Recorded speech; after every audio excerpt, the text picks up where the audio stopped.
Dans cette campagne électorale, on utilise beaucoup d'arguments qui paraissent percutants, clairs, documentés et qui se révèlent à mes yeux très fragiles parce qu'on n'affronte pas la vraie question. Je vais vous donner 2 exemples. J'ai vu une vidéo où on parle de l'immigration et de la question est-ce qu'il y a un lien entre l'immigration et le djihad? Et l'idée étant évidemment que si on arrête l'immigration, ça arrêtera le djihad. Et la personne disait audacieusement que oui, il y a un lien et ça conforte les idées extrémistes qui réclament l'arrêt total de l'immigration, et voilà, pour se protéger. D'abord, l'arrêt total de l'immigration, non seulement est absurde, mais il est impossible. C'est impossible, tout simplement. Il y aura de plus en plus de passages clandestins, de passages dangereux. Bref, c'est impossible de séparer totalement 2 populations assez proches. Mais pour ce qui est de la causalité, dire que l'immigration est une cause du djihad, peut-être que ça apparaît dans les chiffres, puisque parmi les gens qui ont fait la guerre sainte récemment, il y a des personnes récemment immigrées, venant même de pays lointains comme l'Afghanistan. Il y a aussi des Français de souche convertis. Et on explique d'ailleurs au passage la tarte à la crème, à savoir qu'ils sont convertis parce qu'ils ont besoin de spiritualité, etc. Mais ça, on l'a dit depuis des années, que c'est une question identitaire. Des gens qui sont en mal d'identité forte cherchent des identités fortes dans la drogue, dans le fanatisme, dans le sectarisme, dans une idéologie, éventuellement même dans l'anti-idéologie. On peut se droguer à beaucoup de choses. Mais revenons à cette idée. Je pense qu'elle est en partie juste et en grande partie fausse. Ce n'est pas l'immigration qui est la cause du djihad. C'est un principe qu'il faut admettre une fois pour toutes et que la doxa a du mal à admettre, que je pourrais appeler le principe de respect des livres sacrés. Voilà, appelons-le comme ça provisoirement. Qui dirait la chose suivante, qui dirait que lorsqu'il y a une présence islamique suffisamment importante, quelle que soit la présence islamique suffisamment importante, il existe toujours un sous-groupe d'importance variable qui est partisan farouche du djihad. Et parmi ce petit groupe, il y en a un autre, un sous-groupe, encore inclus, de gens qui sont tout prêts à passer à l'acte. Et ça, c'est un principe de respect des textes sacrés. Pourquoi ? Parce que l'appel à la guerre sainte existant dans les textes sacrés, il est impossible qu'une communauté importante vive avec un texte sacré qui comporte ces appels, qu'elle connaît, qu'elle étudie et qu'elle laisserait lettre morte. Ça, c'est impossible. Un texte sacré a besoin de vivre.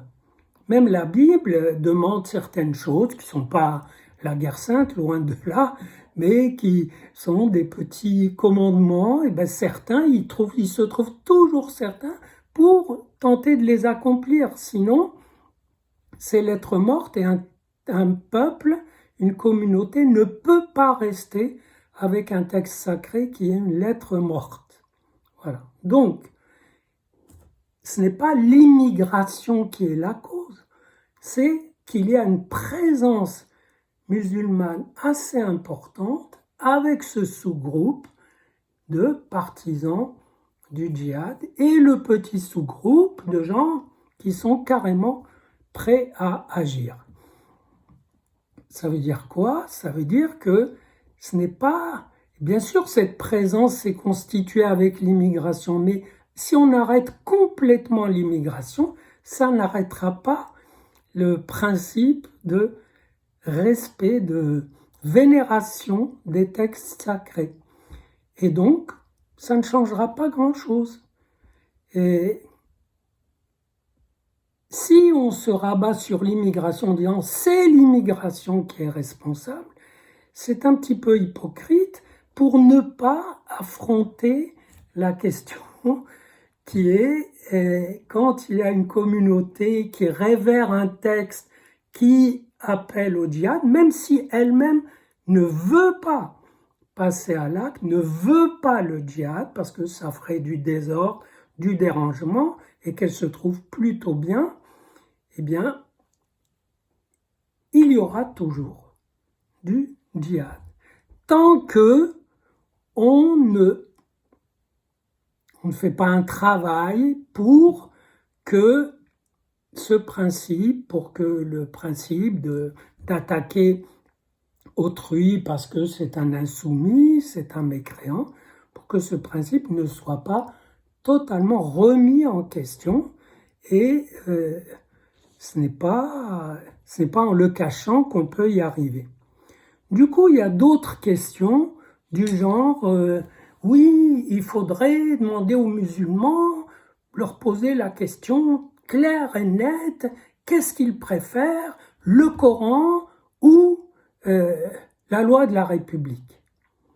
Moi je dis c'est un peu bête, parce que c'est même très bête, parce que d'abord on poserait la même question aux Juifs, qu'est-ce que vous préférez, la Torah ou la loi de la République?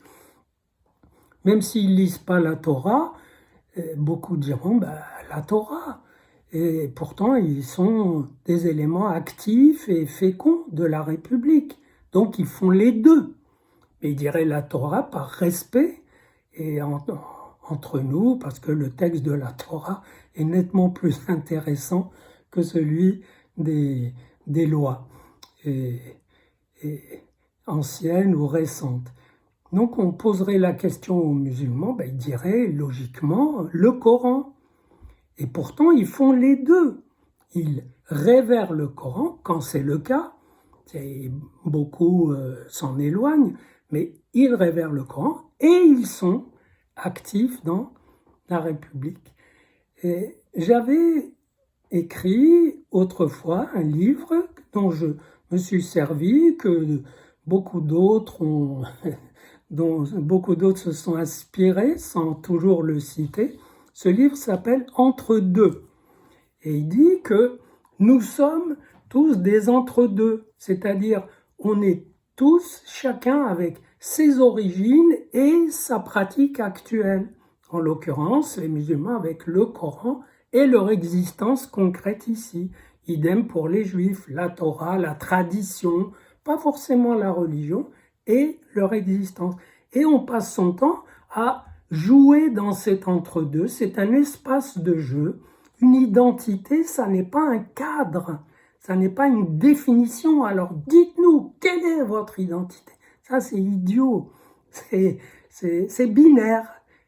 C'est-à-dire, voilà, est-ce que vous êtes pour ceci ou pour cela? Or, non pas, ce n'est pas seulement qu'il y a les deux en même temps. Et j'ai fait une petite vidéo pour critiquer cet en même temps présidentiel qui s'en lave les mains, qui peut dire c'est très bien aux uns, c'est très bien aux autres, alors qu'ils se combattent, et puis lui, s'en va. Non, c'est pas seulement qu'il y a les deux termes en même temps, c'est que il y a une interaction, il y a une intrication des deux termes et c'est la réalité vivante qui montre cette intrication, cette combinatoire incessante entre les deux termes qui font que nos identités, quand elles sont vivantes, elles sont un processus d'entre-deux, c'est-à-dire on déplace un entre-deux, on se déplace avec, on est cet entre-deux et on cherche les meilleurs jeux possibles. Voilà pourquoi cette question qui se veut très claire aussi est extrémiste et un peu bornée. Il y a une approche bien meilleure.